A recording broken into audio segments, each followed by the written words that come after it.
Hai, Assalamualaikum warahmatullahi wabarakatuh. Kita berjumpa kembali di video pembelajaran PAI kelas 7. Pada video kita kali ini, kita masuk pada bab yang ke-10 dengan tema Sholat Jamak dan Qashar. Nah, apa sih yang akan kita pelajari pada video kita kali ini? Kita akan belajar tentang pertama, bagaimana pelaksanaan sholat jamak dan qashar. Yang kedua, bolehkah kita menjamak sholat Jumat dengan sholat fardu lainnya? Untuk menemukan jawabannya, simak terus ya videonya. Kita tahu bahwa sholat merupakan hal yang sangat penting dalam agama Islam. Diibaratkan sebuah rumah, maka sholat adalah tiangnya.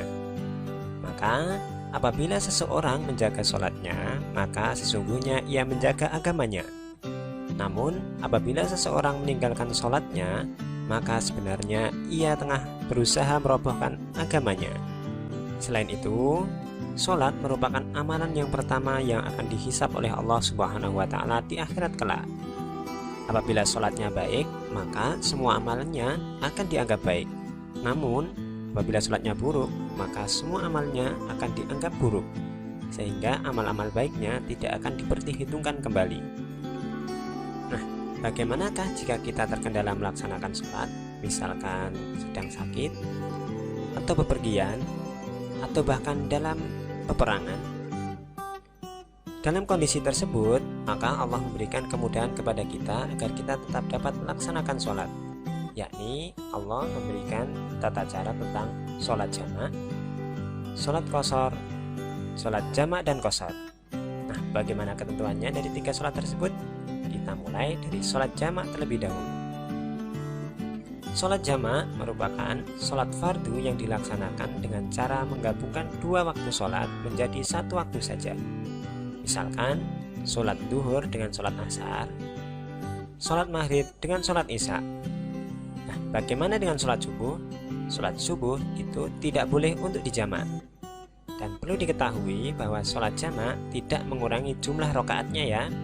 Jadi misalkan duhur tetap 4, asar juga tetap 4, maghrib 3 rakaat, isya juga 3 rakaat.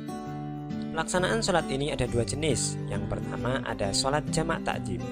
Sholat jamak takdim merupakan menggabungkan dua sholat fardu dilaksanakan pada waktu sholat yang pertama.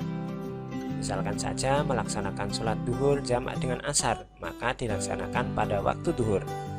Dan juga sholat maghrib dijamak dengan sholat isya dilaksanakan pada waktu maghrib. Kemudian yang kedua ada jamak takhir. Menggabungkan dua sholat fardu dilaksanakan pada waktu sholat yang kedua. Misalkan tadi sholat duhur jamak dengan asar, maka dilaksanakan pada waktu sholat asar.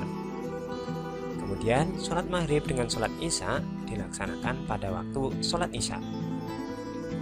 Sholat ini hanya boleh dilakukan ketika kita mengalami hal tertentu, yakni ketika sedang sakit yang butuh istirahat total, kemudian sedang dalam perjalanan yang jauh, misalkan ke Jakarta, ke Surabaya, atau ke tempat lain yang memang di situ kita melewati dua waktu sholat. Kemudian selanjutnya ada yang namanya sholat qashar. Sholat qashar merupakan sholat yang dilaksanakan dengan cara meringkas bilangan rakaatnya dari 4 rakaat jadi 2 rakaat. Dan sholat yang bisa diringkas hanya ada 3 ya. Yang pertama duhur, 2 asar, 3 isya. Karena notabene sholat ini hanya meringkas, maka tidak ada yang namanya qashar takdim maupun qashar takhir. Sholat ini hanya boleh dilaksanakan ketika kita sedang dalam perjalanan jauh, kemudian terjadi peperangan sehingga kondisi tidak aman. Kemudian selanjutnya ada yang namanya sholat jamak qashar. Sholat jamak qashar merupakan sholat fardu yang dikerjakan dengan cara digabungkan waktunya dan diringkas rakaatnya. Misalkan sholat duhur dengan sholat asar, maka diringkas sholat duhur 2 rakaat, kemudian dilanjutkan melaksanakan sholat asar 2 rakaat. Begitu juga dengan sholat maghrib dan sholat isya. Sholat maghrib karena tidak bisa diqashar, maka rakaatnya tetap, yakni 3 rakaat, kemudian dilanjutkan dengan sholat isya 2 rakaat. Seperti halnya dengan sholat jamak, Sholat jamak qashar ada yang namanya jamak qashar takdim, yakni dilaksanakan pada waktu yang pertama. Kemudian ada jamak qashar takhir, yakni dilaksanakan pada waktu sholat yang kedua.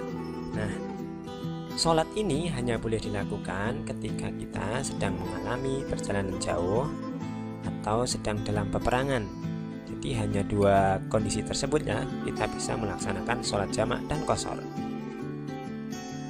Tata cara atau cara melaksanakan ketika sholat tersebut, yakni sholat jamak, sholat qashar maupun sholat jamak dan qashar, tetap sama dengan sholat-sholat seperti biasanya. Ini yang pertama kita awali dengan niat tentunya, niat dalam hati untuk melaksanakan sholat jamak atau sholat qashar atau sholat jamak qashar. Kemudian melakukan sholat seperti biasa, mulai takbiratul ihram, membaca surat Al-Fatihah, ruku dan seterusnya hingga salam. Kemudian kembali berdiri untuk melakukan sholat yang kedua jika kita meniatkan diri untuk melaksanakan atau menjamak sholat. Pertanyaan berikutnya, bolehkah kita menjamak sholat Jumat ketika sedang bepergian? Terkait hal tersebut, ada dua pendapat. Pendapat pertama, membolehkannya. Ini merupakan pendapat Syafi'iyah yang dibenarkan oleh Asyuyuti, Az-Zarkashi, dan difatwakan oleh Ar-Ramli. Pendapat pertama ini didasarkan pada mengkiaskan atau menyamakan sholat Jumat dengan sholat duhur, sehingga bisa digabungkan atau dijamak dengan sholat asar. Kemudian pendapat yang kedua, hukum dari menjamak sholat Jumat itu terlarang. Ini merupakan pendapat mazhab Hambali dan sebagian Syafi'iyah. Pendapat kedua ini didasarkan pada yang pertama, tidak dijumpainya ayat atau hadis yang menyebutkan Nabi Shallallahu Alaihi Wasallam menjamak sholat Jumat dengan sholat asar. Kemudian yang kedua, sholat Jumat dan sholat duhur memiliki aturan yang berbeda, sehingga keduanya tidak bisa disamakan. Terus bagaimanakah kita menyikapi dua pendapat tersebut? Mana yang harus kita ikuti? Karena seluruh ulama sepakat bahwa orang yang sedang bepergian jauh itu boleh tidak melaksanakan sholat Jumat, maka sebagai kehati-hatian sebaiknya kita ikuti pendapat yang kedua, yakni cukup mengganti sholat Jumat dengan sholat duhur, sehingga kita dapat menjamaknya dengan sholat asar. Namun bagi yang ingin ikut sholat Jumat tetap diperbolehkan, namun perlu diingat sebaiknya tidak menjamaknya dengan sholat asar. Wallahu a'lam bishawab. Itulah tadi materi kita tentang sholat jamak dan qashar. Bila ada pertanyaan, silakan kalian tulis di kolom komentar ya. Semoga video kali ini bermanfaat. Wassalamualaikum warahmatullahi wabarakatuh.